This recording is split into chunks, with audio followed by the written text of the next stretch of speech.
Howdy, everybody. It's your boy TK. Welcome to Rot Lot Media. And today I'm super excited to talk about today's comic. This is Captain Planet and the Planeteers. For some of you that are on the older side like me, you grew up in the 90s cartoon series, Captain Planet, obviously. And for some of you that are newer, welcome to Captain Planet. I hope you enjoy your stay. Obviously, based on the 90s animated TV show that focus on environmentalism, has the Planeteers, our group of intrepid heroes that are trying to help protect our planet because Captain Planet represents Earth and keeping it clean, keeping it safeguarded, and it has, the complete focus on just trying to make our planet a better place. And this comic sits with me very well because, like I said, I grew up on the show. I love taking care of the environment, and it left such an impact on me. If any of you whoever haven't watched this show before, go look up the theme song and tell me that that's not a banger after listening to it. We've all grown up on it. The Captain Planet, he's a hero. So this is a real good reboot into the series. This is made by Dynamite Comics. It came out in 2025 and is a very short but very well put together comic. It's got 6 issues, and with all the hype behind it, we are hoping that it has an expanded universe because they set up so well with such a short miniseries. They're able to effectively get done with all the talking points that they needed, and it's just really solid comic. And I love the art for it because you get this more mature looking Captain Planet himself. Obviously he's on the cover, and I was actually lucky where when I was buying a bunch of trades and everything, I managed to get another Captain Planet issue 1, and as you can see, it just looks so gorgeous. They did so well, especially I think the beard being grassy really adds to him as a character. But yeah. So yeah, this is a modern reimagining and reboot of the classic series. It follows a lot of the similar themes. So for those who have watched the show, it feels almost the same. There are some slight changes that I think probably for the better.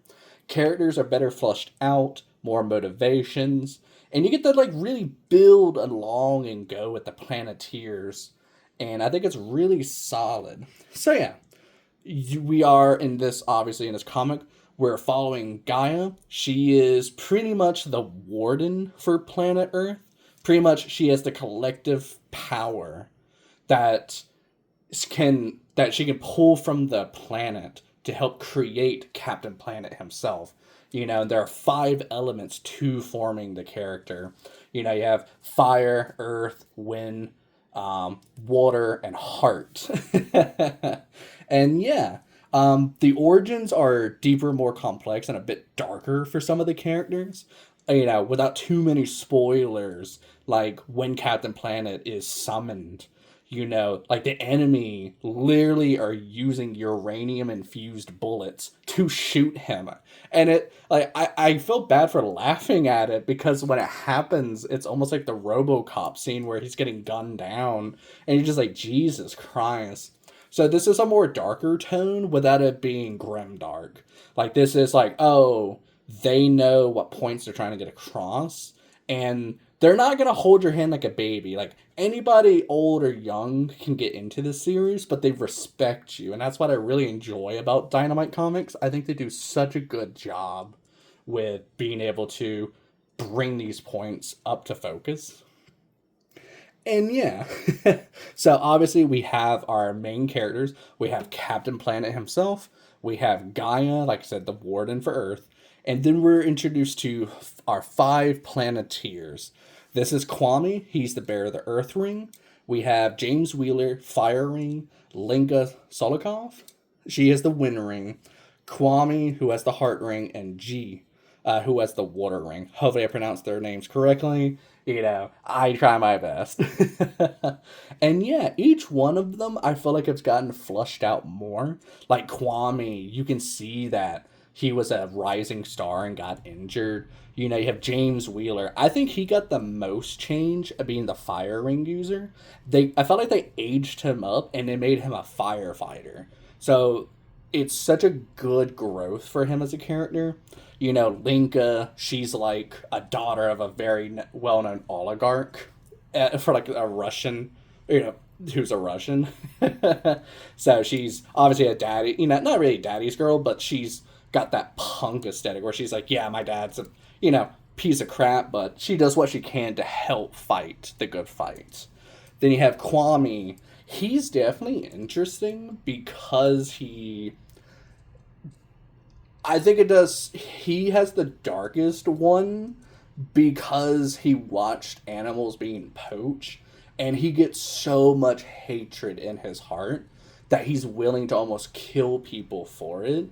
And I think him having the heart ring, you know, you have like a scene like Captain Planet who's like in the shadowy aspect form, like talking him down. Like the comic does so well with giving the characters a chance to grow and interact and deal with each other. You know, G, I feel like they did really well with making her, I think, like a marine biologist type, where, and it just shows that each one of the characters has a unique personality instead of just being a different color, you know, like the rings are doing. And yeah, the comic is, like I said, short and sweet, 6 issues. So some of the themes when it comes to the comics, you have friendship, you know, wins all. And I think they do this in a good, healthy way because this isn't just friendship at first sight. Like, these people take time to get to know each other. They have likes and dislikes. Like, they feel human. And a lot of times, you know, superhero teams are pushed together and forced to be friendly with each other. But this group, like, it's not just friendship at first sight. Like, they have to earn it. They have to work together. And you get to see all the well-known villains inside the comic series. You know, you have Loot and Plunder and some of those other iconic characters. And it's just such a good time with introducing everybody. This is such a good reboot. And yeah, so you got the themes of friendship, obviously environmentalism, you know, take care of your planet, recycle, all that good stuff. And I think another thing that they really focus on is like the corruption and like the geopolitics of like other countries having to stand up and like tell each other like, hey, like you are polluting, hey, you are messing up the environment, you need to do better. And so instead of it feeling isolated to just like America, because you know I think in the comics like they went all around the world, but I think they did like a really good job with this one where I feel like we're gonna get a more broader geopolitical conversation going on. You know, not to hate on people, but this is very prevalent to our current day and age. But you're here to read about funny comic man, and that's a-okay. And yeah, like I said, this is a very simple conversation. You know, Captain Planet and the Planeteers, you know, 6 issues. I am hoping that they can expand in the future, kind of like how they're doing with Thundercats. I hope that they can go further with it. They have all the setup for it. You know, obviously you have the team meeting up, learning their powers, learning to work with each other, and like so on. You know, because I'm trying to let you read it and not me just explain it all to you. But yeah, this is such a good pickup. I definitely recommend it to anybody. It's still really cheap. I think it's like, you know, $4 or $5. Could find it for cheaper depending on where you're looking. The covers are absolutely phenomenal. I think they have like 15 different variants, and they all just look so gorgeous. And like, you know, while I got some time with you before I call it, you know, I just want to also talk about like the art style. I think it does such a good job with just really honing in just the colors and like everything else, you know. Trying to find one that doesn't just spoil away everything. Sorry, I probably should have had these like ahead of time for things.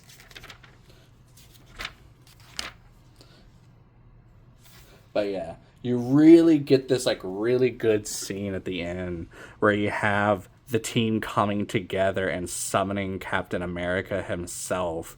And just like look at the characters, look at the art, the paneling. It does such a good job. And this has just been a very good looking comic. So for any of you that are collecting it and wanting something that looks pretty, looks good, looks like entertaining, I would definitely recommend it. You can easily give this to a kid. There's nothing too dark about it. You know, maybe some topics you might want to hold off on if you're, you know, a little bit mindful about that. But yeah, old, young, new, everybody, I would recommend this comic to. And yeah, I think with that, you know, I've yapped enough, and I think you guys get the comic, get the idea of it. You know, you should go down to your local gaming store and pick it up yourself, or wherever you find your comics at. And yeah, I just wanted to thank you guys for hanging out with me today, and I hope you guys have a good one. All right, bye. See ya.